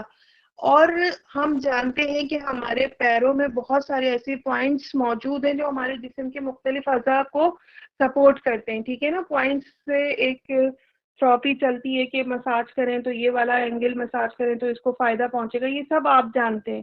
ٹھیک ہے, اب یہ جو ہمارے سجدہ کرنے کے رکن, اب یہاں پر میں یہ کہوں گی کہ میں بالکل شیور ہوں کہ جو پوائنٹس بتائے گئے ہیں وہ ہمارے لیے, ہماری صحت کے لیے, ہماری عقیدت کو لے کر بھی, عاجزی کو لے کر بھی, اور ہماری صحت کو لے کر بھی نہایت سود مند, فائدے مند رہے ہوں گے. جب ہی رسول اللہ صلی اللہ علیہ وسلم نے ہر باریکی کا خیال رکھا ہے, ہمیں 7 وضو کا بتا دیا, پھر ہمیں اپنے بازو رکھنے کا طریقہ بتا دیا, پھر اب ہمارے پیر کس طرح رہیں گے, ہماری ایڑیاں جو اوپر کھڑی ہوئی تھی آپس میں ملا لیں, ٹچ کر لیں, تو یہ طریقہ ہمیں اپنانا ہوگا اور اس کو بہت اچھے سے سمجھ کر اپنانا ہوگا. اور جب ہم حدیث کے میں پڑھ کر کسی بات کے اوپر عمل کرتے ہیں تو وہ ہمارے ایک تو ایمان کا حصہ, ہمارا ایمان کامل ہوتا ہے اور ہمارے لیے ہر طرح سے فائدے مند ہوتا ہے, اور ہم اس میں خوش رہیں گے کہ ہماری تربیت اس طریقے پر ہو رہی ہے جو رسول اللہ صلی اللہ علیہ وسلم نے ہمیں بیان کی. ٹھیک ہے, اگلی حدیث دیکھیے, صحیح بخاری کی 822. نبی کریم صلی اللہ علیہ وسلم نے فرمایا کہ سجدے میں اعتدال کو ملحوظ رکھو اور اپنے بازو کتوں کی طرح نہ پھیلایا کرو. کتوں کی طرح کیسے؟ کتا جب بیٹھتا ہے تو وہ آگے کو نکال لیتا ہے. ٹھیک ہے, آگے کو اپنے بازو نکال کر بیٹھتا ہے. تو ہمیں ایک تو زمین پر نہیں بچھانا اور اپنی باڈی سے بہت آگے نہیں کر لینا. ٹھیک ہے, اپنی باڈی سے بہت آگے کر کے اپنی کونی زمین پر نہیں ٹکا لینی ہے. اس چیز سے تو بچنا ہی ہے. بازو کو رکھنے کا طریقہ ہم نے دیکھ لیا, تو ہمیں اپنے جو سجدے کی وہ ہے کنڈیشن ہے باڈی کی, اس وقت جو ہماری رکھنے کا جو لمٹ بتائی گئی ہے, ہمیں اسی میں رہ کر سجدہ کرنا ہے. ٹھیک ہے, رسول اللہ صلی اللہ علیہ وسلم نے فرمایا جب تم سجدہ کرو تو اپنی ہتھیلیاں زمین پر رکھو اور اپنی کونیاں اوپر اٹھاؤ. ٹھیک ہے, اب یہ دیکھیں گے سجدے کے لیے ہی مل رہی ہیں یہ ساری باتیں, ہمیں ایک ایک چیز کو ایک ایک اینگل سے بتایا رسول اللہ صلی اللہ علیہ وسلم نے. آج ہمارے بیچ موجود نہیں ہے وہ, لیکن ان کی حدیثیں ہماری رہنمائی کر رہی ہیں. ہم یہاں سے اپنی تربیت لیں گے, ہم یہاں سے سیکھیں گے. ہم اپنا استاد مانتے ہیں رسول اللہ صلی اللہ علیہ وسلم کو.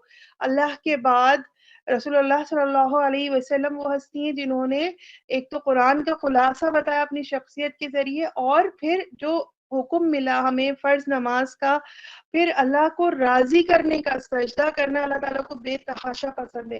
تو اللہ تعالیٰ رسول اللہ صلی اللہ علیہ وسلم نے جو سجدے کا طریقہ بتایا ہم بالکل اسی طرح ہی عمل کریں گے, اور انشاءاللہ اپنے سجدوں کو بہتر سے بہترین کریں گے انشاءاللہ, آمین. اچھا, یہاں دیکھیے رسول اللہ صلی اللہ علیہ وسلم نے فرمایا سجدہ کرو حتیٰ کہ سجدہ کرتے ہوئے تمہیں پوری طرح اطمینان ہو جائے. صحیح بخاری حدیث نمبر 793, صحیح مسلم حدیث نمبر 885. اب یہاں دیکھیں سیم وہی بات جو رکوع کے لیے کہی گئی کہ دیکھو اطمینان کر لو. اب یہاں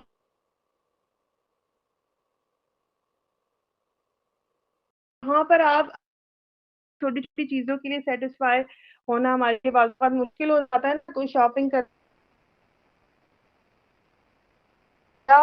کوئی گیسٹ وغیرہ آ رہے ہیں تو میں مینیو رکھوں, کیا میں کھانے بناؤں, مطلب اپنی سیٹسفیکشن ہی ہوتی ہے یہ.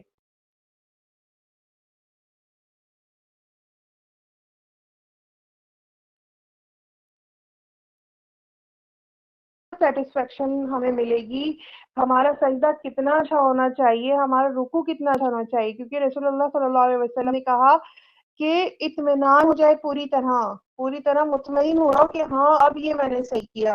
تو آپ یہ سوچنا ہے ہم نے کہ جہاں ہم دوسری چیزوں کے اوپر اتنا سوچتے ہیں, اپنا معیار ایک اسٹیٹس ہم مینٹین کر کے رکھتے ہیں نا ہر چیز میں, نہیں یہ مجھے سوٹ نہیں کرتا, مجھے یہ سوٹ کرتا ہے, میں اس طرح سے رہوں گی, یا میں یہ الفاظ نہیں بول سکتی, یہ مجھے سوٹ نہیں کرتے, یا میں اس طرح نہیں بیٹھ سکتی.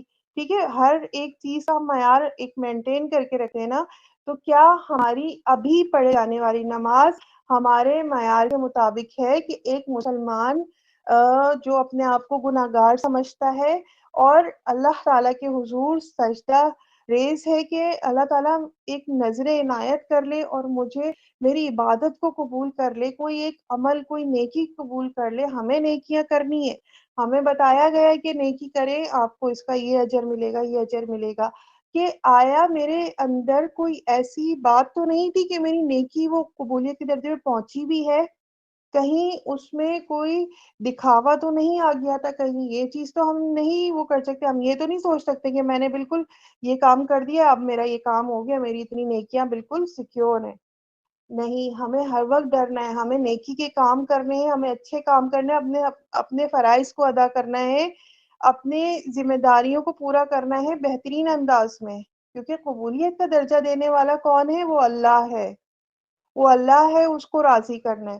تو ہم سجدہ کر کے مطمئن ہو بھی رہے ہیں یا نہیں؟ یا صرف ہم یہ سوچتے ہیں کہ ہاں میری یہ نماز ہو گئی، میری ظہر کی نماز ہو گئی، میری مغرب کی ہو گئی، ارے عشاء بھی پڑھ لی میں نے، بس ہو گئی میری نماز. یہ چیز ہے ہمارے ذہن میں. یا ہم کہتے ہیں کہ آج میری نماز میں نے ظہر کی بہت اچھی سے پڑھ لی ہے، میں بالکل مطمئن ہوں.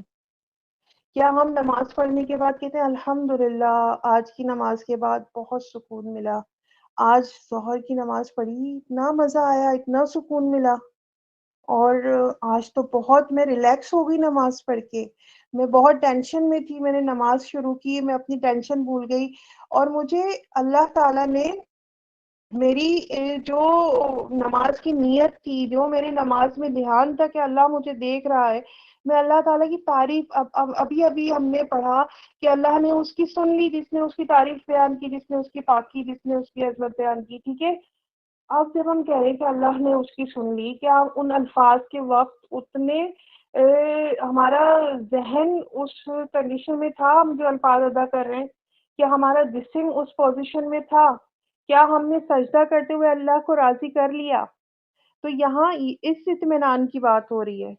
ٹھیک ہے، اس اطمینان کی بات ہو رہی ہے کہ آپ جسمانی طور پہ یہ جو پورا ہمارے پیارے نبی نے اتنا پورا ڈیٹیل بتایا، ایسے بیٹھنا ہے، بیٹھتے وقت ہاتھ پہلے رکھنے ہیں، یہ وضو ٹچ ہونا چاہیے، آپ کے ہاتھ ایسے جسم سے دور ہونے چاہیے، بہت آگے نہیں ہونے چاہیے، بہت یوں نہیں ہونے چاہیے، پیروں کی وہ بھی بتا دی پوزیشن، ایڑیاں رکھ. کیوں اتنی باریکی سے بتایا ہے؟ کیونکہ سجدہ کرنا ہے، رکوع کرنا اس طرح کہ ہمیں اطمینان ہو جائے، ہم مطمئن ہو جائیں، ہم اس اللہ کے جو اللہ کا ایک احساس ہے نا اس کو ہم فیل کر سکیں، اس جذبے کو، اس نماز کی تاثیر کو ہم فیل کر سکیں. ٹھیک ہے، اور پھر حدیث جو اب ہم رکوع میں پڑھ کر آئے تھے اور ہم اس کو دوبارہ دہراتے ہیں کہ سنن ابو داؤد کی حدیث 855 میں آدمی کی نماز کفایت نہیں کرتی کہ جب تک کہ وہ رکوع اور سجدے میں اپنی کمر کو برابر نہ کر لے، یعنی بہترین انداز میں اپنا رکوع نہ کر لے، بہترین انداز میں اپنا سجدہ نہ کر لے. تو ہمارے نماز میں کھڑے ہو کر ہم نے قرات کر لی، سب کچھ کر لیا. اب جب ہم جھک رہے ہیں، ٹھیک ہے، یہ جو جھکنا ہے نا، یہ آپ اس کو چھوٹی چیز نہیں سمجھیں. ہر انسان کے اندر انا رکھی گئی ہے اور ہوتی بھی ہے، لیکن ہمیں بتایا گیا کہ والدین کی فرما برداری کرو. جب ہم فرما بردار بنتے ہیں تو ہم اپنی انا کو پیچھے چھوڑ دیتے ہیں. آج کل جو ہمارے ارد گرد ماحول ہے، ہم مائیں وہ تربیت بچوں کی نہیں کر رہی، انہیں بتائیں کہ بیٹا انا ہر ایک میں ہے، انا کا جو ایک عنصر ہے وہ اللہ نے رکھا ہے، لیکن اسی کو مار کر آپ نے ماں باپ کی فرما برداری کرنی ہے. آپ نے بیوی ہے یا شوہر ہے، ایسا نہیں کہ صرف لڑکیوں کو ہی اپنی انا مار کے شوہر کی فرما برداری کرنی ہے، مرد کو بھی اپنی انا کو کنٹرول کر کے اپنی بیویوں کا خیال رکھنا ہے. ٹھیک ہے، جھکنا یہ سر جھکانے والی بات نہیں ہے، اپنے انا کو جھکانے کی بات ہے. اب جب ہم بات کرتے ہیں اپنے رب کی، تو اس کو راضی کرنے کے لیے ہم نے اپنی انا، اپنی فیلنگز تو ہماری کچھ ہے ہی نہیں، کیونکہ ہمیں یہ یاد رکھنا ہے کہ اللہ ہمیں پیدا کرنے والا ہے، ساری چیزیں، ساری عنایتیں، ساری رحمتیں، ساری نعمتیں دینے والا اللہ ہے. ٹھیک ہے. اس کے آگے جب ہم کھڑے ہیں تو ہمارے اندر صرف اور صرف عاجزی ہونی چاہیے، انکساری ہونی چاہیے. اور نماز میں یہ دو جو ہمارے رکوع اور سجود ہیں، یہ کیا ہیں؟ یہ ہماری جو اس کا اظہار کرنے کا بہترین نمونہ ہے. انہی میں ہم نے اپنی عجز و انکساری کا اظہار کرنا ہے، اپنے رکوع اور سجود کو بڑھانا ہے. ٹکرے مارنے والا سجدہ اب ہم بالکل نہیں کریں گے، بہت فاسٹ فارورڈ نماز نہیں پڑھیں گے. ہمارے رکوع بہت اچھے ہونے چاہیے، اس میں پڑھنے والی تسبیح بہت اچھی ہونی چاہیے، تسبیح پڑھنے کے معنی ہمیں پتہ ہونے چاہیے، ہماری جسمانی پوزیشن بہت اچھی ہونی چاہیے، اور اسی طرح ہمارے سجدے اتنے کامل ہونے چاہیے کہ ہم اس وقت اللہ کے آگے جھکے ہوئے ہیں. ہماری انا کچھ نہیں ہے، ہمارا جسم بھی اللہ کے آگے سجدے میں جھکا ہوا ہے. ہم بالکل مٹی ہیں، ہم اپنے آپ کو مٹی سے جوڑ کر بیٹھے ہیں. اللہ ہم سے راضی ہو جائے. ٹھیک ہے. اب یہاں ہم سجدے میں کیا پڑھتے ہیں، اس کی تسبیح کو بہت اچھے سے ادا کرنا ہے، میرے ساتھ ریپیٹ کرنا ہے. پہلے حدیث پڑھ لیتے ہیں کہ رسول اللہ صلی اللہ علیہ وسلم نے فرمایا، اسے اپنے سجدوں میں کہا کرو، سبحان ربی الاعلی. یہاں پر بھی دیکھیں، سبحان ربی، ربی کو ربی نہیں کرنا، ربی یل یا کو لام سے ملانا، ربی ال نہیں پڑھنا، ربی یل ہے، یا پر زبر موجود ہے، اب آپ ال نہیں پڑھیں گے، اب اس کو یل پڑھیں گے. سبحان ربی الاعلی. ٹھیک ہے. ترجمہ، پاک ہے میرا پروردگار جو بلند تر ہے. ہم خود سجدے میں ہیں کیونکہ ہم جانتے ہیں کہ ہم کچھ بھی نہیں ہیں سوائے اللہ کی عنایت کردہ زندگی، اللہ کی عنایت کردہ نعمتوں کے، اور اللہ کی عنایت کردہ ہمارے پاس جو علم ہے وہ اللہ کا ہی دیا ہوا ہے نا. جو حافظہ ہے وہ اللہ کا دیا ہوا ہے، جو جسم ہے اللہ کا دیا ہوا ہے، خوبصورتی اللہ کی دی ہوئی ہے. ہم اس وقت جسمانی طور پر بھی اظہار کرتے ہیں سجدے میں جا کے. ان الفاظوں پہ غور کیجیے، رسول اللہ صلی اللہ علیہ وسلم نے جو الفاظ بتائے ہیں نماز کے دوران کہ سجدے میں یہ کہنا ہے، تو دیکھیں اپنے آپ کو گرا لیا اور کس کو بلند کیا؟ جو واقعی بلند تر ہے. پاک ہے میرا پروردگار جو بلند تر ہے، اور میں کچھ بھی نہیں ہوں، میں مٹی سے آیا ہوں، مٹی میں ابھی اس کے آگے سر بسجود ہوں، اور اللہ کو راضی کرنا ہے. اللہ کی جو برتری بیان کر رہے ہیں اس کے معنی آپ کو پتہ ہونے چاہیے سجدے کے دوران. ٹھیک ہے. اور وہی بات ہے کہ یہ چھوٹی سی تسبیح اگر آپ یہ پڑھتے ہیں تو آپ نے اس کو 3 پر نہیں بلکہ 5 تک لے کے جانا ہے. ٹھیک ہے.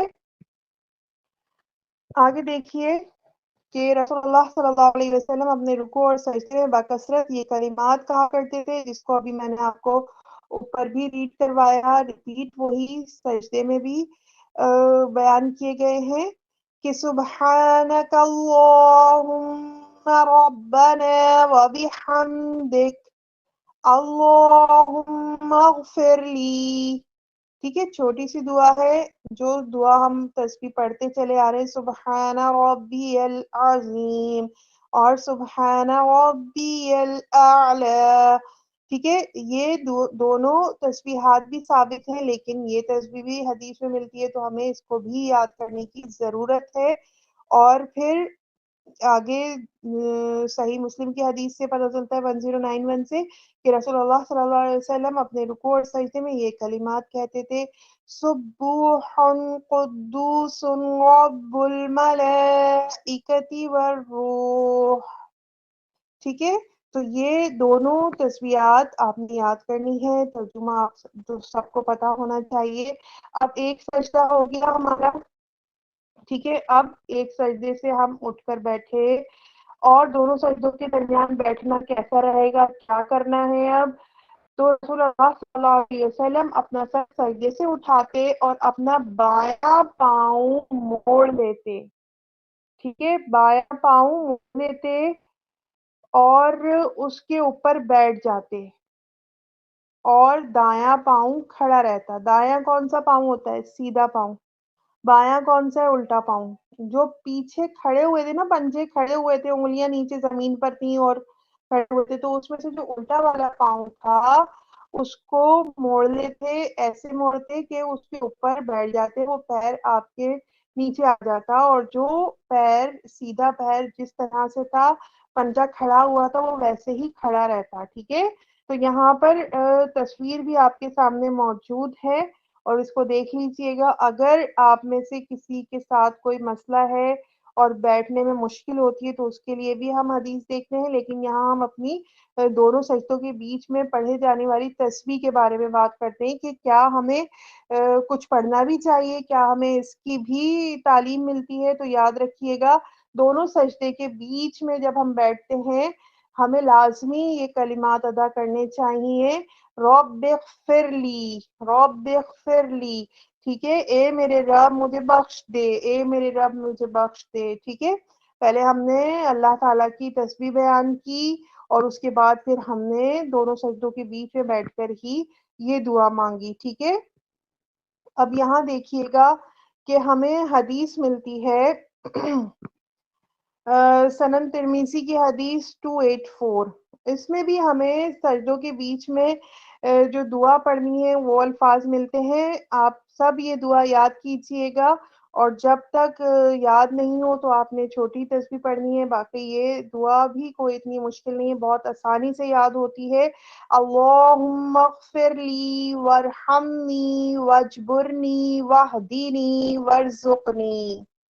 ٹھیک ہے، بہت مختصر الفاظ ہیں، ابھی آپ کو مشکل لگے گا لیکن جب آپ خود پڑھیں گے تو 5-10 دفعہ پڑھنے سے یہ یاد ہو جاتا ہے.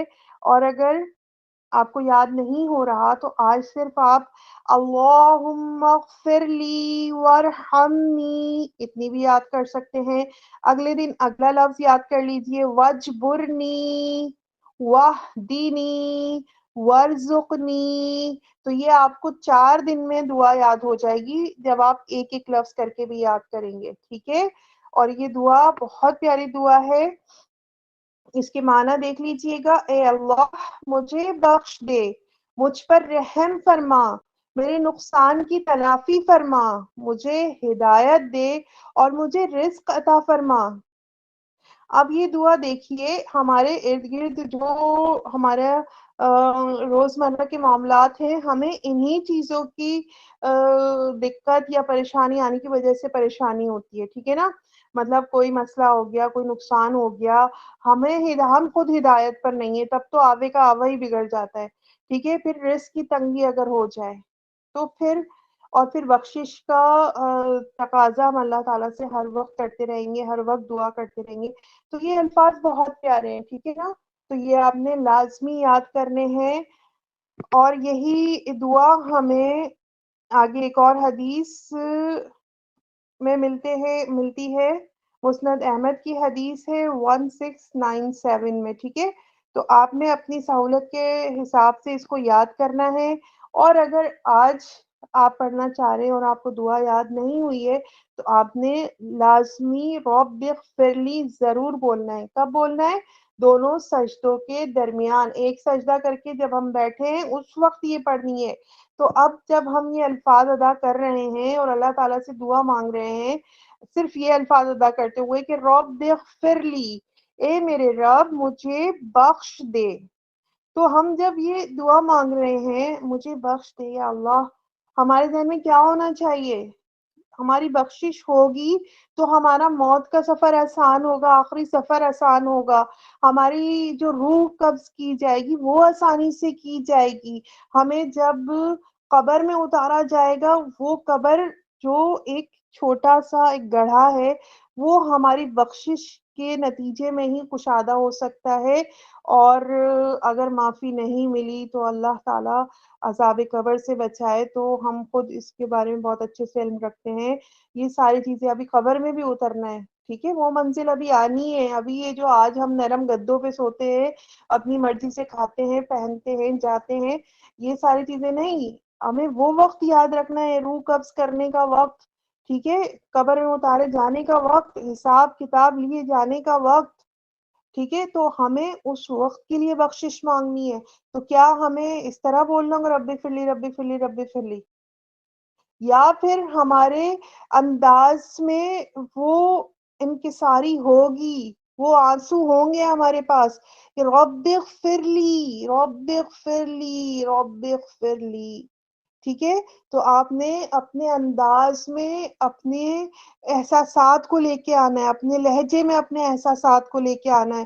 اس طرح سے آپ نماز پڑھ کے دیکھیے، آپ کو پتہ چلے گا کہ نماز ہمیں کیا سکون دیتی ہے، نماز ہمیں اللہ سے کتنا قریب کرتی ہے، کتنا جوڑتی ہے. آگے دیکھیے جلسہ استراحت. آپ صلی اللہ علیہ وسلم جب دوسرے سجدے سے سر اٹھاتے، اچھا وہ دعا پڑھنے کے بعد دوسرا سجدہ سیم اسی طرح کرنا ہے جس طرح ہم نے پہلا کیا. اس کے بعد جب سر اٹھاتے تھے تو کیا کرتے تھے، اس کے اوپر دھیان رکھیے گا کہ دوسرے سجدے سے سر اٹھاتے تو تھوڑی دیر بیٹھتے اور زمین کا سہارا لے کر پھر اٹھتے.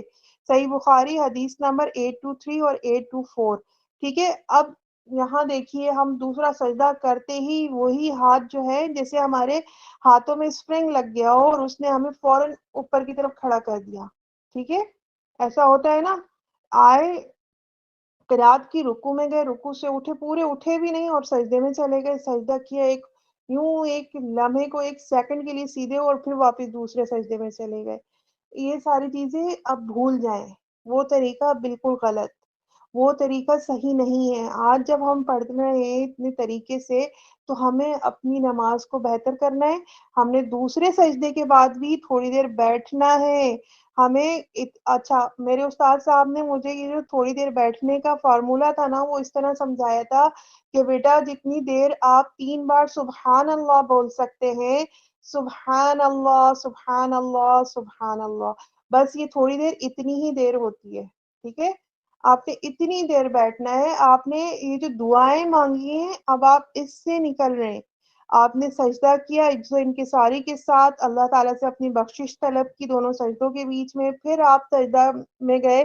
اب آپ واپس بیٹھ کر تھوڑا اپنے آپ کو سنبھال رہے ہیں. ٹھیک ہے، اپنے وہ جو سجدے کرنے کی جو دعائیں تھیں اس سے نکال کے اب آپ نے دوبارہ سے دوسری رکعت کے لیے کھڑا ہونا ہے. ٹھیک ہے، تو یہاں پر ایک چیز اب میں دوبارہ سے سائنس کی طرف جاؤں گی کہ جب ہم نے سر نیچے کی طرف کیا، سجدے میں گئے اور ہمارا جو باڈی کا خون کا جو دوران تھا وہ اس میں بھی تبدیلی آئی، کچھ پوائنٹس بھی ہمارے دبے. ٹھیک ہے نا، پھر ہم دونوں سجدوں کے عمل کے بعد اطمینان کر کے سجدہ کیا ہم نے. جس طرح ہمیں پتا چلا کہ بھائی رسول اللہ صلی اللہ علیہ وسلم نے کہا کہ سجدہ اس وقت تک کرو، رکوع اس وقت تک کرو کہ جب تمہیں اطمینان ہو جائے کہ ہاں تمہارا ہو گیا سجدہ. تو اب ہم نے ڈائریکٹ کھڑا نہیں ہونا، ہم نے اپنی باڈی کو تھوڑا سا کچھ لمحوں کا ریسٹ دینا ہے، اس کے بعد ہم نے کھڑا ہونا ہے. ورنہ ڈائریکٹ کھڑے ہوں گے تو وہ نماز ہماری کیا ہوگی، وہ جو خون کا دوران ایک دم تیز ہوا تھا دماغ کی طرف، اس سے ہمیں گھبراہٹ بھی شروع ہو سکتا ہے. ہم اپنی نماز میں اسپیڈ بڑھا کے اب ہم اپنے ردھم سے ہٹ سکتے ہیں، اپنے تصور سے ہٹ سکتے ہیں. ٹھیک ہے، تو یہ تھوڑا سا جو بیٹھنا ہے وہ بہت مختصر ٹائم ہے لیکن بیٹھنا ہے. اگلی حدیث دیکھیں، صحیح بخاری کی حدیث نمبر 6251. آپ صلی اللہ علیہ وسلم نے فرمایا جب سجدہ پوری طرح کر لو تو سر اٹھاؤ اور اچھی طرح سے بیٹھ جاؤ، پھر سجدے میں جاؤ. جب سجدہ پوری طرح کر لو تو سر اٹھاؤ اور اچھی طرح سے بیٹھ جاؤ. یہی عمل اپنی ہر رکعت میں کرو، یعنی آپ نے اپنی اگلی رکعت میں بھی ایسے ہی کرنا ہے ہر طرح سے. جب آپ نے ایک رکعت میں 2 سجدے نا تو آپ کی 2 رکعتیں، 3 رکعتیں، 4 رکعتیں، ہر طرح ہر وقت آپ نے سجدہ اسی طرح کرنا ہے. تو اس دونوں سجدوں کے بعد بیٹھنے کو جلسہ استراحت کہتے ہیں. ٹھیک ہو گیا، ہاتھوں کا سہارا لے کر اٹھنا ہے.